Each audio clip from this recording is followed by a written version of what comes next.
সুজানগর উপজেলা আওয়ামী লীগের সংগ্রামী সাধারণ সম্পাদক হাসপাতালে ছিল উনি, পরবর্তীতে হাসপাতালে মারা গিয়েছে।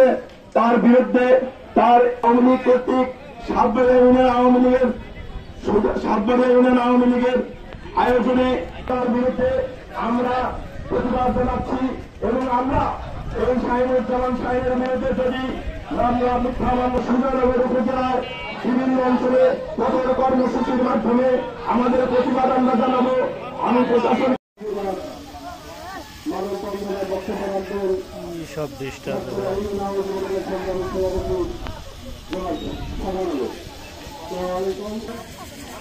আপনারা জানেন যে শাহিন ভাইয়ের বিরুদ্ধে ষড়যন্ত্রমূলক মামলা হয়েছে।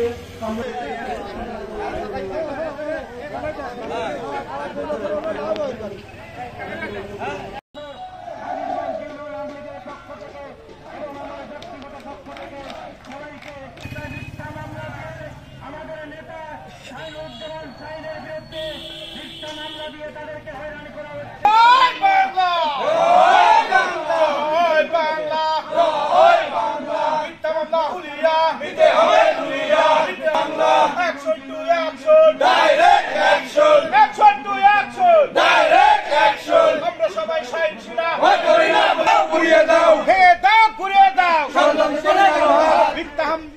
মিথ্যা মামলা হুলিয়া নিতে হবে তুলিয়া ভেঙে দাও ঘুরিয়ে দাও।